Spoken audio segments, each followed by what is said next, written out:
kailan naghimasok sa kaso ni Tatay Digong sa ICC. Bakit po? Kasi po, ako nga po yung kauna-unahang Asian na na-admit bilang ICC list counsel.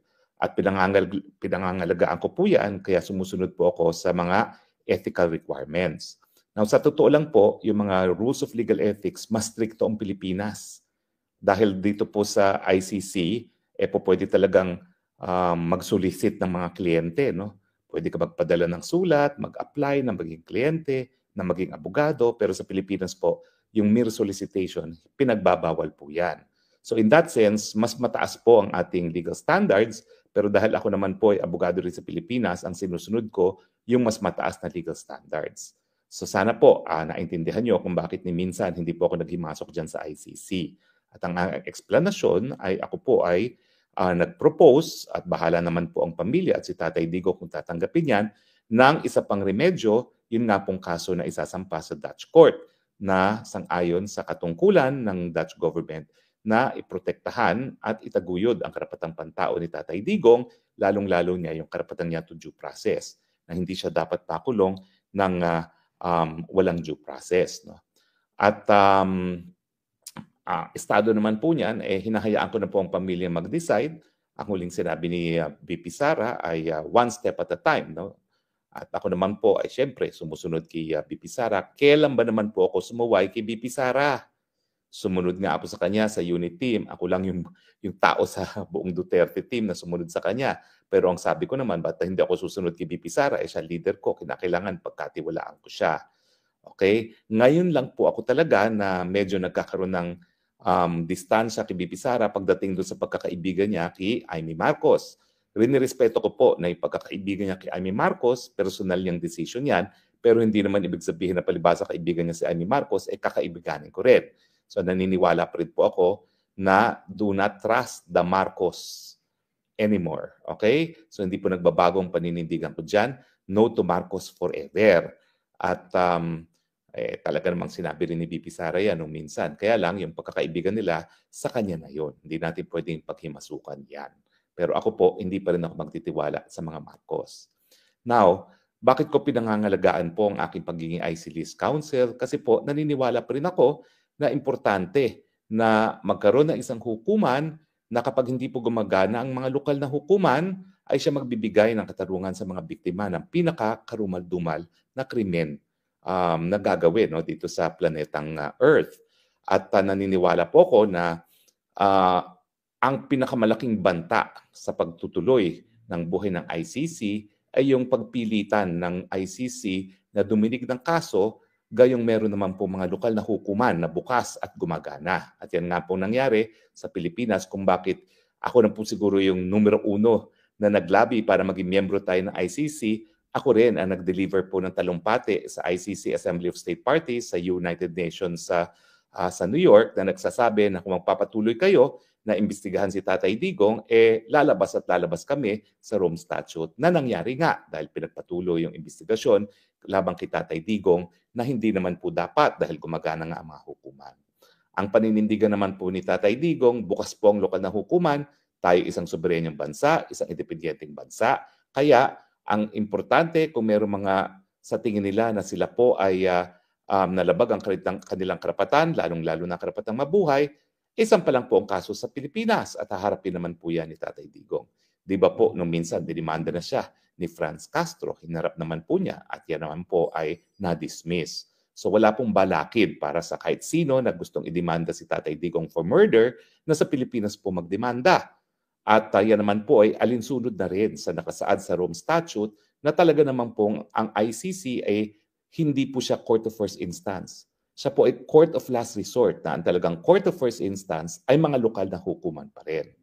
Now, kaya nga po ngayon, dahil hindi naman po ako naghihimasok sa kaso ng ICC, importante naman po na bilang kauna-unahang Pilipino na kinilala ng ICC as a list counsel, kauna-unahang Asian nga po, i-guide ko naman kayo, mga nagmamahal kay Tatay Digong, kung ano na ang estado ng mga pangyayari dito sa hukuman.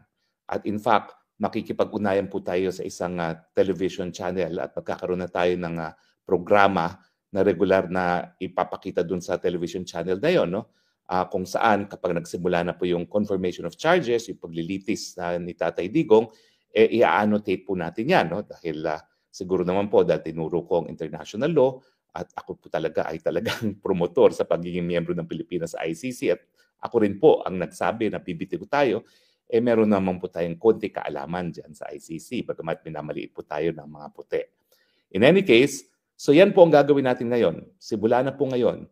Ito po ang tatawag na natin dito ay the view from the ICC. Okay? Hindi na po updates dahil ang updates, yung mga pangyayari lang, tuloy pa rin po yan. Kapag meron mga nangyari, updates from The Hague.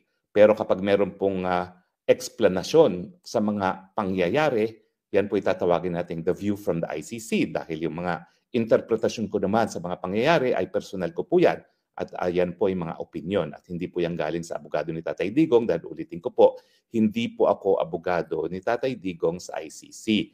Kaya nga po, wala rin akong obligasyon na makipagtulungan sa ICC Defense Team. No? Minsan, sasabihin ko ang opinion ko, kung ano ang tama, kung anong mali, sa tingin ko lamang. Pero syempre, ako'y Pilipino lamang. Depende yan kung sinong paniniwalaan nyo. Pero ako naman, obligasyon ko po bilang nakakaintindi ng international law na ipaliwanag sa inyo ang mga pangyayari. So simulan po natin sa mulat-mula. Okay, ang ICC po itinatag na dahil dun sa karanasan natin nung pangalawang pandaigdigang digmaan na milyones ng mga Hudyo ang pinatay ng mga Nazi sa Germany. No? At ang naging ninuno ng ICC ay yung Nuremberg Tribunal na tinatawag kung saan sa kauna-unahang pagkakataon ay nagkaroon ng paglilitis laban sa war crimes at sa crimes against humanity. Now, ang war crimes ay yung paglabag ng international humanitarian law, yung pagtatarget sa mga civilian at saka yung pagtatarget sa mga protektadong individual kasama na ang mga manggagamot, ang mga spiritual leaders, at yung mga sugatan at mga nag-surrender na. Pinagbabawal din sa batas na umiiral kapag mayroong labanan, yung paggamit ng mga means and methods, yung mga armas na nagdadagdag ng superfluous injury and unnecessary suffering. Ano pong kasama dyan? Yung dam-dam bullets, yung pong lumalaking bala para mag-cause ng matinding pananakit sa katawan ng tao bago patayin ng tao. No? Yung mga nakakasunog, yung mga bacteriological weapons, yung mga chemical weapons, yung hindi po pwede rin targetin ng kalaban. Okay? Dahil kinakailangan, isa rin sa mga batas na pinapairal kapag merong labanan, is dapat meron talagang yung rules of targeting, tatargetin mo lang yung valid military target. No? Yung may kinalaman para ma-subjugate o mapasuko mo ang kalaban. Pero ang objective po ng gera, hindi po para patayin ang lahat ng mga sundalo, kundi pasukuin yung kalaban. Well, habang meron pong labanan, mabuti nang merong batas na umiiral, pero sang-ayon din po ako sa mga nagsusulong ng karapatang pantao na dapat talaga i-emphasize natin na bawal pumatay. Pero habang nagpapatayan sa gera, mas mabuti na meron talagang batas na kinikilala ang lahat. At ang lahat naman po ng bansa sa daigdig kinikilala na batas yung international humanitarian law. Now, yung crimes against humanity, kauna-unahan po talagang linitis yan sa Nuremberg. Initially, ang problema kasi kapag ang war crimes ang nagiging basihan, pwede mo lang siyang litisin kapag ikaw ay gumawa ng war crimes sa labas doon sa labas ng bansa mo, no? O doon sa lugar na kung merong labanan. Pero paano kapag sarili mong tao naging biktima? Paano kung sarili mong mga mamamayan ang naging biktima mo? Dahil si Hitler naman, pinadala rin niya sa gas chambers yung mga Hudyo na Aleman.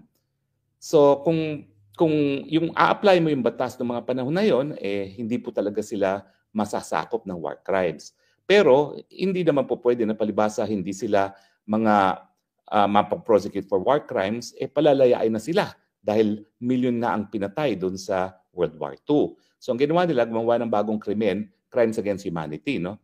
Ito nga ay yung systematic or widespread attack against civilian populations knowing na ang target ay civilian. O tatagalugin ko po. Ito po ay yung pagpatay ng mga lawakan, maramihan, o di naman kaya in a systematic manner, sang-ayon sa isang systematic na plano na pagpatay ng sibilyan. At alam nila na ang tinatarget ay sibilyan. Kasi kapag ganyan ang krimen, it does not matter kung ano yung nationality ng biktima. Basta napakita mo na ang tinatarget ay mga biktima na mga sibilyan. So yan po ang basehan ng paglilitis kay Tatay Digong. At itong dahilan kung bakit siya inaresto. Dahil di umano, ang war on drugs ay either systematic or widespread. Malawakang pagpatay ng mga sibilyan na tinatarget ay mga sibilyan. Diba? Nakita nyo na kaagad kung ano talaga ang napakasimpleng depensa ni Tatay Digong. No? Excuse me, walang tinarget na sibilyan si Tatay Digong dahil sila ay sibilyan. Kung meron mang namatay, una-una hindi ito pananarget. Ito ay resulta ng law enforcement action ng mga pulis na pinapatupad ang batas laban sa pinagbabawal na gamot. So doon pa lang, semplang na sila. Kasi in the first place, yung gera laban sa gera ay isang obligasyon ng Estado dahil kabahagi siya ng obligasyon ng Estado na ipatupad ang mga batas laban sa pinagbabawal na droga. At ito naman po ay obligasyon ng Estado hindi lang sa Pilipinas kundi sa buong daigdig. Kaya nga po diyan sa UN Austria, diyan po nakabase yung Drug Enforcement Agency kumbaga ng United Nations, no? At diyan talaga nagtutulungan ng mga iba't ibang bansa sa United Nations para supuin itong problema ng droga. So makikita nyo na talagang ang pangunahing depensa natin, unang-una, walang targeting ng sibilyan dahil sila ay sibilyan. Kung meron man namatay, at sigurado naman meron mga namatay, dahil po yan sa isang legal na aksyon ng Estado na labanan ang pinagbabawal na droga at yung mga individual na nagpapakalat ng pinagbabawal na droga. Okay. Bawal bang pumatay ang mga pulis? Hindi po. Sa karapatang pantao, kapag merong banta sa buhay ng pulis, pwede pong gumamit ng dahas ang pulis para protektahan ang kanyang buhay.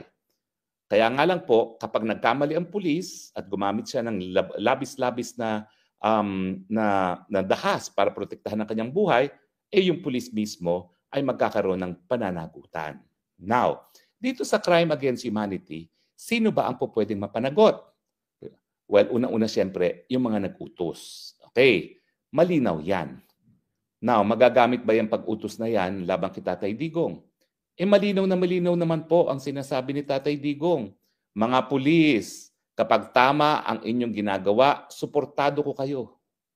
Kung talaga may banta sa mga buhay nyo, bakit kayo papayagang kayong mapatay? Di patayin nyo ang manggababanta sa buhay ninyo. Di ba? So, yung ganyang order po, legal. Hindi po yan illegal. Okay? Dahil legal at all circumstance na protektahan ang karapatang mabuhay ng kapulisan.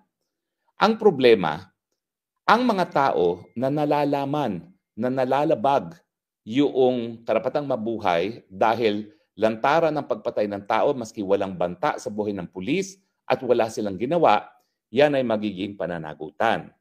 Ibig sabihin, dalawa yung pamamaraan para maparusahan ang kahit sino man ng crimes against humanity.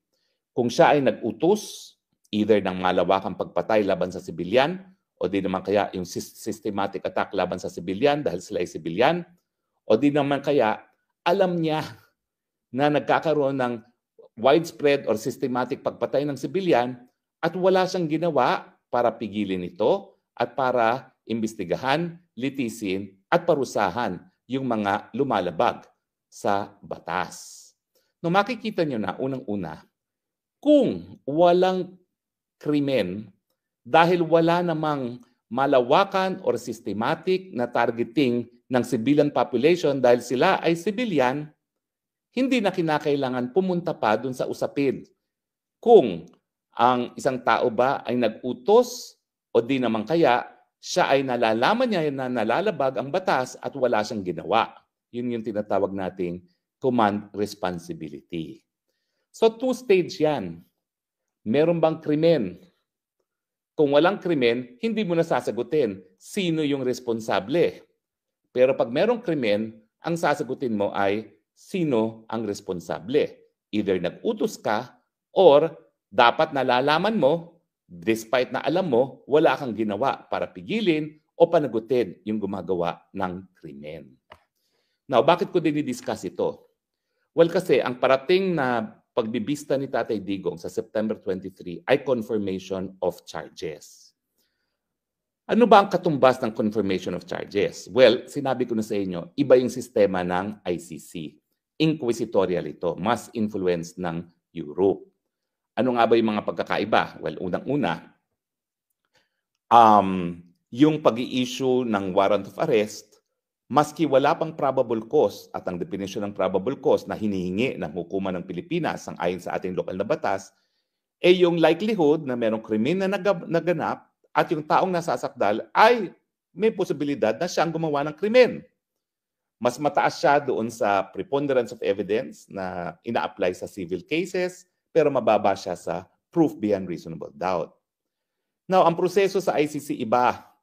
Para magkaroon ng warrant of arrest at pagkatapos magkaroon ng preliminary investigation ng prosecutor, kung meron lang good grounds para mag-issue ng warrant of arrest, pwede na yan. Kaya nangyari kay Presidente Duterte, wala pang probable cause na meron kang krimen ang posibleng nangyari at posibleng siya ang responsable sa krimen na yan, pero nag-issue ng warrant of arrest dahil meron daw good grounds. Now, pero wala pang probable cause po yun, ha?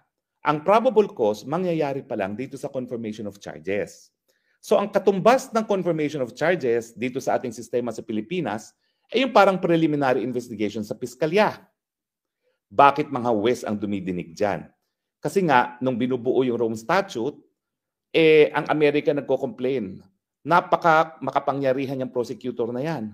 Pwede niyang sampahan ng kaso at i-order ang pag-aares ng isang nakaupong presidente at hindi po pwedeng magamit yung sovereign immunity from suit bilang depensa. Sino yung prosecutor na yan? May pananagutan ba siya? Wale! Dahil sabi ng mga Amerikano, unlike sa Amerika, ang prosecutor halal lang ng mga miyembro ng mga estado na kasapi ng ICC at hindi halal ng taong bayan mismo. Now, para nga maingganyo yung mga Amerikano na sumapi, bagamat ganitong napakakapangyarihan ng prosecutor, ang ginawa ay nagkaroon ng pretrial chamber. Walang pwedeng gawing hakbang ang prosecutor na makapangyarihan na hindi sasang-ayunan ng pretrial chamber. Nandyan tayo ngayon. Kaya nga, bago magsimula ng preliminary investigation para ma-determine kung merong good grounds na mag-issue ng warrant of arrest, dumaan yan sa 3 mahistrado ng pretrial chamber. At bago naman magtuloy ang kaso, kinakailangan munang ma-determine kung merong probable cause.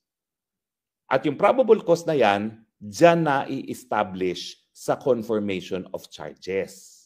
Siyempre, ang hindi makaturungan na sinasabi ko nangyari kay Tatay Digong, kulong muna miski walang probable cause.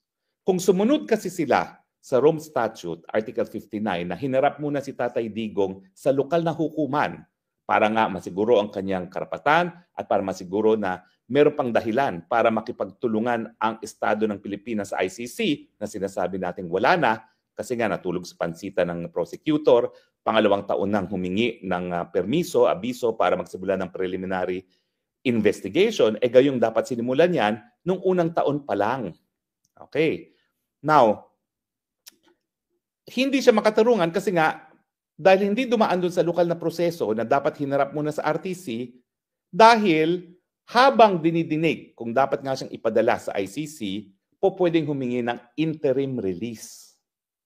So yung interim release na ngayon hinihingi sa ICC, kung sinunod ng ICC yung proseso mismo ng hukuman na nakasaad sa Rome Statute, ang dapat magdesisyon dyan sa interim release ay yung lokal na hukuman.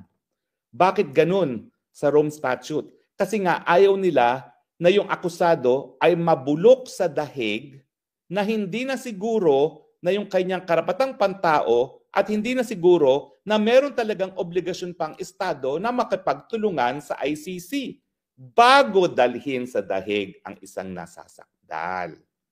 So kumbaga, binalanse nila. Bagamat kulong kaagad bago pa magkaroon ng probable cause, ang balanse dyan, yung lokal na hukuman mismo bago mapadala sa dahig, pwedeng mag-order ng interim release. Pero ang nangyari kay Tatay Digong, hindi po natupad yan. Dahil sinortcut ang proseso, binaliwala ang lokal na hukuman, dinala rito, at ngayon nakakulong na at ikinulong pa ng 6 na buwan bago magsimula ang proseso ng pagdedetermine ng probable cause. So napaka-importante po nung probable cause dahil kapag nagkaroon ng probable cause, tuloy ang paglilitis kay Tatay Digong. Now, nandyan na yung katotohanan na sinortcut nga yung proseso. Ano ngayon ang remedyo? Ang remedyo, naghain nga ang mga abogado ni Tatay Digong ng unang-una yung motion na pinapadismiss dahil wala nang jurisdiction. Siguro nagalit sa akin si Kaufman dahil in-emphasize ko, bakit naman kinailangan lumipas ang 50 days bago ka maghain ng isang legal argument? Alam mo, kami kasing lahat na naghain ng kaso sa Korte Suprema para mapigilan nga yung paglipat ni Tatay Digong sa dahig, binigyan namin siya lahat ng kopya namin ng aming mga petisyon. Lahat ng 4 na petisyon naman dyan, sinasabi kung bakit wala ng jurisdiction ng ICC. So talaga, ako naman, sige, ngayon, tapatan. Hindi ko maintindihan why it took 50 days. Pero ang malinaw dyan, na-file ang motion to dismiss on lack of jurisdiction after 50 days matapos na pumasok yung batang profesor na si Professor Jacobs. At mukhang si Professor Jacobs naman ang gumawa ng pleading. Okay. Matapos po yan, ay naghain din ng motion for interim release. Ulitin ko po ha. Kung sinunod nila yung Rome Statute, ang huwes na dapat nagdesisyon sa interim release, yung lokal na Pilipinong hukuman. Bago pa naipadala sana si Tatay Digong dito sa dahig. Pero hindi nga nasunod yan. So ngayon, ang magdedetermine ng interim release ay itong ICC.